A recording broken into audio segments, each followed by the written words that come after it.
do happen. All right, flight director just confirmed T-minus 1 minute.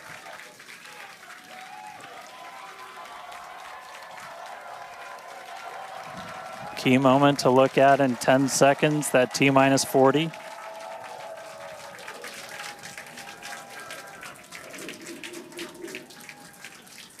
And we flew right through that.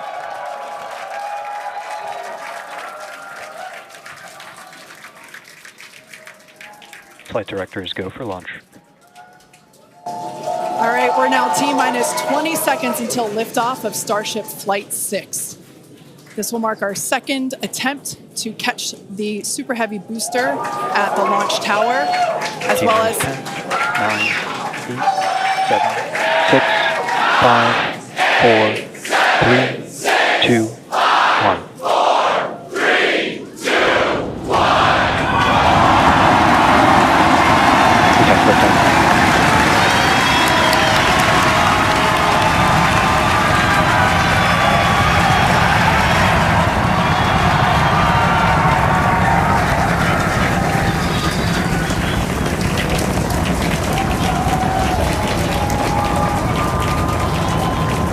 Vehicle is pitching downrange.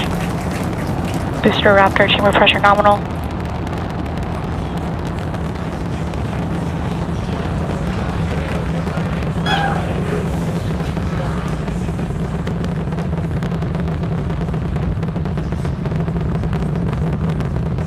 Booster and ship, avionics, power, and telemetry nominal.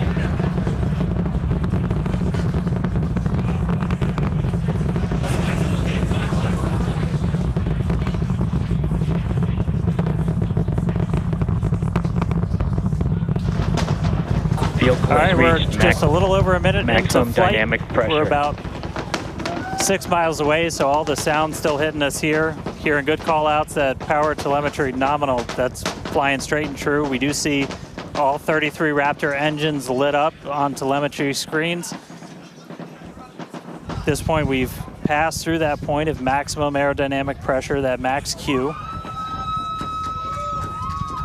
Now, coming up in just a little over a minute from now is going to be hot staging. So we're going to see the 6 engines on the ship ignite while still attached to the booster. Just before that, we'll see all but 3 center engines on the booster shut down. In what we call MECO, it's most engines cut off instead of main engine. And so while we continue to watch it go up, a lot of our flight controllers looking at all the systems around the tower. Again, we have to send a manual command. Just about 30 seconds away from hot staging.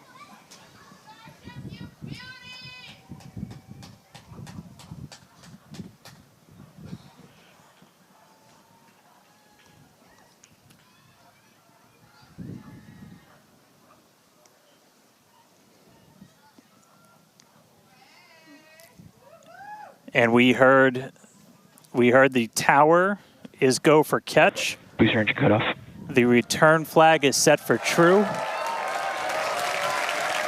Ship engine start up. Stage separation. All right, hot staging confirmed. 6 out of 6 lit on the ship. Booster boost back going. We heard that we are go for catch. Kate, Jesse, take at the views. Hopefully I got a booster coming home real soon. Wow, from our view here, Dan, great views of planet Earth behind that Super Heavy booster. Right now it is performing the Ship boost back burn. Nominal. Good news there, telling us that the pressures inside the ship are good. That is the second stage, or the upper portion of the vehicle. Follow along with the telemetry on the bottom of your screen. Yeah, booster is currently, Super Heavy is currently in its boost back burn. This boost back burn. Avionics, power, and telemetry nominal. This boost back burn lasts just a little bit over a minute, so we've got a little, approximately 30 seconds left. We've had shutdown of that boost back burn. Up next will be hot stage jettison. The view from the camera on the left, or from the booster on the left-hand side of your screen, and then tracking cam there on the right-hand side of your screen. We'll see those grid fins. Booster offshore divert. And we can also see that the hot stage has been jettisoned. Yes, visual confirmation of that there on your screen, which is great. Now the next... Starship is following a nominal trajectory. The next step for booster is going into that landing burn. Again, it'll light up 13 of those engines and then pare down to 3 engines right before booster catch. All right, now just real quick, we did hear the call out, booster offshore divert. Unfortunately, that means that we are no-go for the catch. As we said before, both the tower and the vehicle, as well as the operators on console, have been actively evaluating the commit criteria for that return to the launch tower. And unfortunately, we did not have a pass on those commit criteria. So we are no-go for tower catch. And we did mention that we're constantly evaluating the criteria for catch. There's a lot of things that need to go well in order to line that up. Unfortunately, today we will forego booster catch today. But what you're seeing on your screen is ship currently making its way towards the Indian Ocean, still looking good so far. Exactly. So views there of the booster on the left-hand side of your screen, views of the ship on the right-hand side of your screen. Now, we said before that it was not guaranteed that we would be able to make a tower catch today. So while we were hoping for it, like we said, it was pretty epic on attempt 1, but the safety of the teams and the public and the pad itself are paramount. So we are accepting no compromises in any of those areas. Exactly, and we're still going to get a lot of good flight data with booster even, but especially with ship. Again, we have an additional objective today to do an in-space relight of a Raptor engine, which again will help us set us up for being able to do deorbit burns, which is... Ship chamber pressure is nominal. Which is important for orbital flights. And what you're seeing on your screen is a view from Super Heavy as it's making its way back down to Earth. Yeah, once again, we are attempting an offshore landing of the Super Heavy booster. So we have seen this before, and it is still very fun to watch, watching it come down for a soft splashdown off the Gulf Coast of Texas. We can see it there re-entering. We saw earlier those grid fins. There are 4 hypersonic grid fins. Or we can see that the landing burn has begun on the Super Heavy booster. And same pattern, 13 engines will light, gone down to 3 just as we expected. And what an incredible view of splashdown that we got today of Super Heavy. Yeah, I'm sure the buoy cam views will be pretty awesome once again. So we'd like to confirm a water landing once again for the Super Heavy booster. Congrats to the SpaceX team for making that milestone as well. Now, ship continues to look good. We can see that it is, while all of that was happening, the crowd here in Hawthorne continuing to react to all these amazing views that we're getting. The next milestone is... Starship is in terminal guidance. Great news there. Starship terminal guidance, referring to what we see here on our screen, the upper stage, at about 8 minutes, 35 seconds or so, we have ship engine cutoff, which will be the cutoff of the Raptor engines.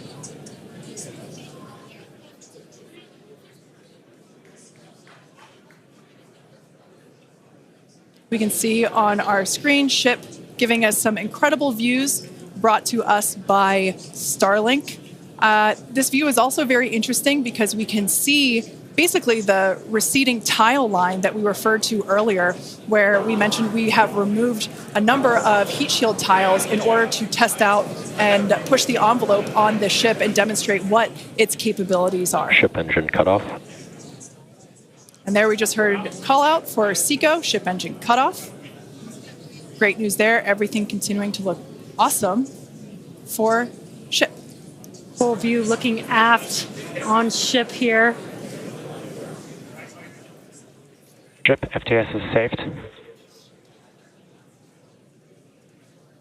Nominal orbit insertion. There's that call out we were waiting for.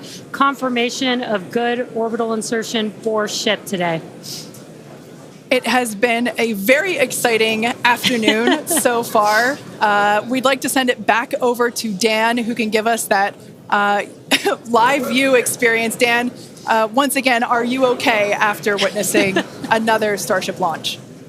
Yeah, totally fine. You guys have to be jealous. This is the only way to do this. This is fantastic. No, it was really cool to see it lift off 33 out of 33. Didn't go for the booster catch today. Initially, we were good, and then we tripped a commit criteria and did the offshore divert. So we went and did that water landing, as everybody saw.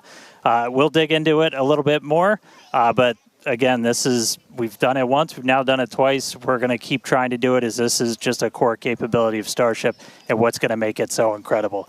There's a lot left. We're just about almost 10 minutes into this flight, so about 50 plus minutes still to go. Ship nominal orbit, so it's on its way around the orbit burns. This is not a deorbit burn. Want to stress that we're on a trajectory where if we didn't fire off the engine at all, we are definitely coming home. Ooh, seeing some thunderstorms down on the ground. That's pretty cool. But this is not a deorbit burn. If we didn't fire this engine, we're on a intentional suborbital trajectory. So no matter what, we're coming in over the Indian Ocean. Firing off the engine does change your exact splashdown point a little bit, but we've got this keep out zone across the entire Indian Ocean that we made sure was clear ahead of flight. And we continue to monitor during, but we're going to aim for that and hopefully see this relay test coming on in about a minute. It's just going to be one of these engines, and it uses what's called the header tank, so these small spherical tanks in the very top of Starship, up in the nose cone. They don't require nearly as much gas to pressurize as your main tank, so they're really useful for any in-orbit maneuvers. And then for landing burns. So if we make it to a landing burn today, we'll be using them for that as well. So we should be coming up in just about the next minute. Should be under a minute now away from that expected ship burn. And again, we've relit Raptors pretty frequently. We just did it with the landing burn and that boost back burn on the booster. And we've done it on ship landing burns. We just haven't done it in this microgravity environment where your propellant management and a lot of other things are different as you're not weighed down by the force of Earth's gravity.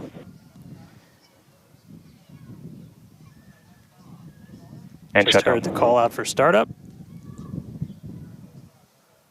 There's some light. There's that Raptor relit. And shut down. All right, there you have it. The first time ever lighting a Raptor while in outer space, other than our ascent burn. So really cool to see that relit. That's a pretty critical capability that we're going to need when we're doing orbital missions in the not too distant future. So check another one off. That was a really cool. That was an objective we really wanted to hit on this one, and so good to see Ship knock that one out in orbit. But for now, we're going to coast for just a little bit longer, and then it'll be time for ship entry. So we'll get the usual light show as we return from hypersonic velocities. We're just starting to do the entry prep for that, so we're going to get the flaps positioned, and then it's going to start taking the brunt of all of that heat as you're coming in from well in excess of 10,000 miles an hour. That's all going to build up a lot of heat as you're encountering an increasing atmosphere, building up that friction. And we're going to see how the tiles fare. We've also got some pretty cool tile experiments that we'll talk about in a little bit. But coming up real soon, ship re-entry, successful relight, and we'll start this entry part soon.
the orientation of the vehicle. Yeah, there are Yeah, four. this is. Go ahead, Dan. Starship has started the subsonic belly flop, remains on a good trajectory. I was gonna say this is when things will start to get a little interesting. So this is when we're moving slower than the speed of sound. You can see that nose slowly start to tip down, and we're gonna try and maintain flap control the whole way. But we are just a couple minutes away from hopefully doing a landing flip and landing burn if the flaps can hold together. Yeah, this is such a cool view. This reminds me of when we first performed the belly flop maneuver on the high altitude test with serial number 8. We saw the ship come back through, and I always wondered what it looked like from the ship's perspective, and this perspective, I think, helps inform that. We will be, as Dan said, we will be dipping down a little further and really be flying nose first. This higher angle of attack, we're intentionally doing it to stress those aft flaps, and that will help inform the limits of flap control in order to collect data for future landing profiles.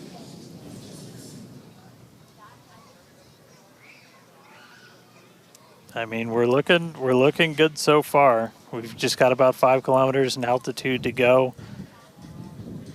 We'll ignite the engines when we're still just a couple hundred meters over the ground, do that flip. Starship is passing through 5 kilometers altitude, remains on a good trajectory. I have a feeling this is going to look so cool as it passes through the clouds. Obligatory shout out to the entire avionics team on Starship. And there's that nose down orientation.